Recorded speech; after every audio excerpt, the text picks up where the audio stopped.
Hello, नमस्ते, good morning. हमारा special session PCS quiz जो कि आपको मदद करेगा आगामी exam HCS 2022 pre, UPPCS 2022 pre जिसका एग्जाम 12 जून को होगा, बीपीएससी प्री 2022 जिसका एग्जाम 7 मई को होगा। इसके अलावा अन्य वनडे एग्जाम में भी हमारा ये सेशन आपको मदद करेगा। चलो स्टार्ट करते हैं आज का सेशन। क्वेश्चन फर्स्ट, विश्व गौरिया दिवस कब मनाया जाता है, यानी वर्ल्ड स्पैरो डे कब मनाया जाता है? ऑप्शन ए 20 मार्च, ऑप्शन बी 15 अप्रैल, ऑप्शन सी 16 सितंबर, ऑप्शन डी 14 नवंबर। इसका सही आंसर है ऑप्शन ए 20 मार्च, यानी हर साल विश्व गौरिया दिवस 20 मार्च को मनाया जाता है। हम आपको बता दें, प्रतिवर्ष 20 मार्च को विश्व गौरिया दिवस यानी वर्ल्ड स्पैरो डे के रूप में मनाया जाता है। ये घरेलू गौरिया के पतन के बारे में जागरूकता पैदा करने के लिए मनाया जाता है। इस वर्ष इस दिवस की थीम थी आई लव स्पैरोज, यानी थीम 2022 की जो वर्ल्ड स्पैरो डे की थीम है वो है आई लव स्पैरो। इसके अलावा हम आपको बता दें, गौरिया यानी स्पैरो दिल्ली केंद्र शासित प्रदेश के राजकीय पक्षी भी है। इस तरह इसका सही आंसर है ऑप्शन है। नेक्स्ट, इसमें दो सूची दी हुई है। सूची फर्स्ट में घटना और सूची सेकंड में संबंधित तिथि और इसका मिलन करना है। ऑप्शन जो पहले दे रखा है, महात्मा गांधी द्वारा नोआखली के हिंसाग्रस्त इलाकों का दौरा, कांग्रेस मंत्रिमंडल का त्यागपत्र, बारदोली किसान आंदोलन और चंपारण। इधर तिथि दे रखे हैं 1928, 1939, 1946, 1917। इनका मिलन करना है कि ए का संबंध किससे है, बी का संबंध किससे है, सी का संबंध किससे है। Option A 3 2 1 4, option B 3 2 4 1, option C 1 2 3 4, option D 4 3 2 1। इसका सही आंसर है ऑप्शन ए 3 2 1 4। हम आपको बताते हैं कैसे। महात्मा गांधी द्वारा नोआखली के हिंसाग्रस्त इलाकों का दौरा किया था 1946। महात्मा गांधी द्वारा नोआखली के हिंसाग्रस्त इलाकों का दौरा किया था 1946 यानी 1946 में। इस तरह ए का मिलन है 3 के साथ। कांग्रेस मंत्रिमंडल का त्यागपत्र, कांग्रेस मंत्रिमंडल का त्यागपत्र दिया था 1939, इसलिए बी का संबंध है 2 से, क्योंकि 1939 के अंदर दूसरे वर्ल्ड वार के चलते कांग्रेस ने मंत्रिमंडल से त्यागपत्र दे दिया था। ऑप्शन सी बारदोली किसान आंदोलन जो कि हुआ था 1928 में। इस तरह सी का संबंध है 1 से। बारदोली किसान आंदोलन जिसमें सरदार वल्लभ भाई पटेल ने नेतृत्व किया था गुजरात में लगान वर्दी के खिलाफ, ये एक आंदोलन था और जिसमें वहाँ की महिलाओं ने सरदार वल्लभ भाई पटेल को सरदार की उपाधि दी थी। बात करें चंपारण की, तो चंपारण हुआ था 1917 में, जो कि गांधी जी के नेतृत्व में हुआ था। इस तरह महात्मा गांधी द्वारा नोआखली के हिंसाग्रस्त इलाकों का दौरा 1946 में, कांग्रेस ने मंत्रिमंडल का त्यागपत्र 1939 में, बारदोली किसान आंदोलन 1928 में और चंपारण 1917 में। इस तरह इसका सही आंसर है ऑप्शन ए। इसके अलावा हम आपको बता दें, महात्मा गांधी सांप्रदायिक हिंसा को रोकने के लिए नोआखली गए थे 1946 में। कांग्रेस ने अपना मंत्रिमंडल से इस्तीफा दिया था 1939 में। बारदोली में किसान आंदोलन था 1928 में और चंपारण आंदोलन था 1917 में, जो कि गांधी जी के नेतृत्व में हुआ था। इसके अलावा हम आपको कुछ और भी घटनाक्रम बता देते हैं जो कि आपको मदद करेंगे। 1915 में महात्मा गांधी जी का दक्षिण अफ्रीका से लौटना, यानी 9 जनवरी 1915 को महात्मा गांधी जी दक्षिण अफ्रीका से लौटे थे। 1918 में खेड़ा जो कि गुजरात में था, किसान आंदोलन तथा अहमदाबाद में मजदूर आंदोलन हुआ था जो कि गांधी जी के नेतृत्व में हुआ था। इसके अलावा 1919 में रोलेट सत्याग्रह किया गया था जो कि रोलेट एक्ट के खिलाफ था। ऐसा कानून जिससे बिना दलील बिना वकील जिसमें गिरफ्तारी की जा सकती थी। 1919 में इस रोलेट एक्ट के विरोध में हुआ था जलियांवाला बाग में एक रैली और जिसमें वो घटना घटित हुई थी, जलियांवाला बाग का हत्याकांड। इसके अलावा 1919 में असहयोग आंदोलन और खिलाफत आंदोलन हुआ था और 1942 में भारत छोड़ो आंदोलन हुआ था, जिसकी शुरुआत अगस्त यानी 8 अगस्त को जिसकी विधिवत तरीके से घोषणा की गई थी। नेक्स्ट क्वेश्चन,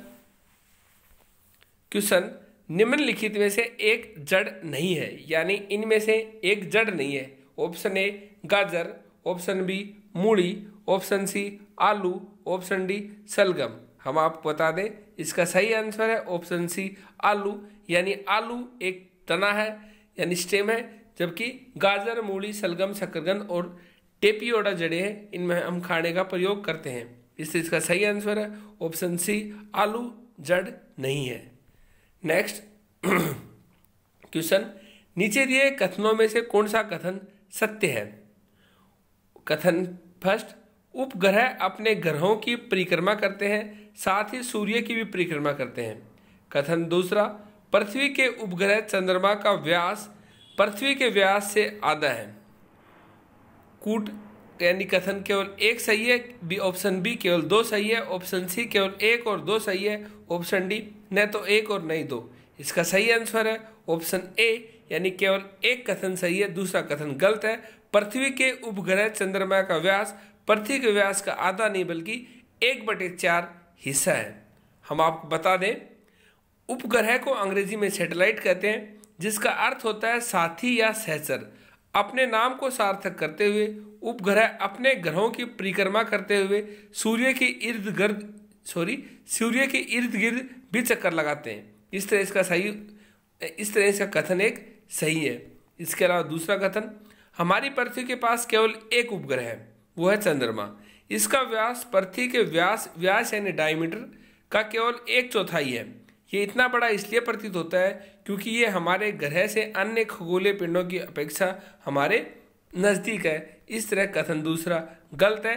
पृथ्वी के उपग्रह का चंद्रमा का व्यास पृथ्वी के व्यास से आधा नहीं बल्कि 1/4 है, और इस तरह इसका सही आंसर है ऑप्शन ए, यानी केवल एक कथन सही है। उपग्रह अपने ग्रहों की परिक्रमा करते हैं, साथ ही सूर्य की भी परिक्रमा करते हैं।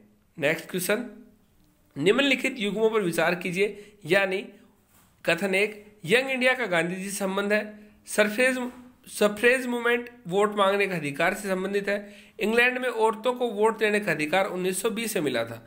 हम आपको बता दें इसमें से कौन सा कथन सही है, यानी कौन सा मिलन सही है, युग्म सही है।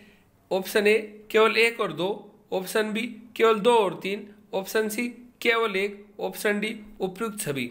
हम आपको बता दें इसमें युग्म 1 और 2 सही है, यानी यंग इंडिया का संबंध गांधी जी से है, गांधी जी ही इसके रचयिता थे यंग इंडिया के। उसके अलावा सफ्रेज मूवमेंट वोट देने का अधिकार से है, हाँ ये भी सही है, लेकिन इंग्लैंड में औरतों को वोट देने का अधिकार 1920 में नहीं बल्कि 1928 में दिया था। इस तरह कथन तीसरा गलत है और इसका सही आंसर होगा ऑप्शन ए। हम आपको बता दें यंग इंडिया नामक पत्रिका का संपादन गांधी जी करते थे। इस तरह यंग इंडिया का संबंध गांधी जी से है। संपूर्ण यूरोप और अमेरिका में महिलाओं को गरीबों द्वारा वोट देने की मांग की गई। इसके लिए उन्होंने संघर्ष किया और प्रथम विश्व युद्ध के दौरान महिलाओं द्वारा मताधिकार के लिए किया जा रहे आंदोलन और तेजी पकड़ी और इसे सफ्रेज मूवमेंट कहते हैं। यानी कथन 2 भी सही है कि सफ्रेज मूवमेंट वोट देने के अधिकार से संबंधित है। इसके अलावा अमेरिका में 1920 में महिलाओं को वोट देने का अधिकार दिया गया और इंग्लैंड में अधिकार 1928 में दिया गया। इस तरह कथन 3 गलत है। इंग्लैंड में औरतों को वोट देने का अधिकार 1920 में नहीं बल्कि 1928 में दिया गया था। 1920 में महिलाओं को वोट देने का अधिकार मिला था अमेरिका में। नेक्स्ट क्वेश्चन, निर्गम कीमत यानी इशू प्राइस का अभिप्राय क्या है? आप क्या समझते हो इससे? समाज के गरीब तबकों को बाजार कीमत से कम कीमत पर अनाज का वितरण करना, समाज के गरीब तबकों को बाजार कीमत पर अनाज का वितरण करना, समाज के सभी लोगों को बाजार कीमत से कम कीमत पर अनाज का वितरण करना और समाज के समृद्ध लोगों को बाजार की कीमत से कम कीमत पर अनाज का वितरण करना। इसका सही आंसर है ऑप्शन ए, समाज के गरीब तबकों को बाजार कीमत से कम कीमत पर अनाज का वितरण करना।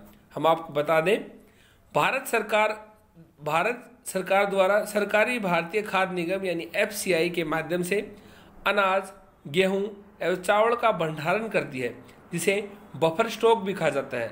सरकार ऐसा इसलिए करती है ताकि अनाज कमी वाले क्षेत्रों और समाज के गरीब वर्गों में बाजार कीमत से कम कीमत पर अनाज का वितरण किया जा सके और इस कीमत को ही निर्गम कीमत भी कहते हैं। इस तरह इसका सही आंसर है ऑप्शन ए, समाज के गरीब तबकों को बाजार कीमत से कम कीमत पर अनाज का वितरण करना ही होता है और जिस प्राइस पर एफसीआई उसे वितरण करती है उसे कहते हैं इशू प्राइस।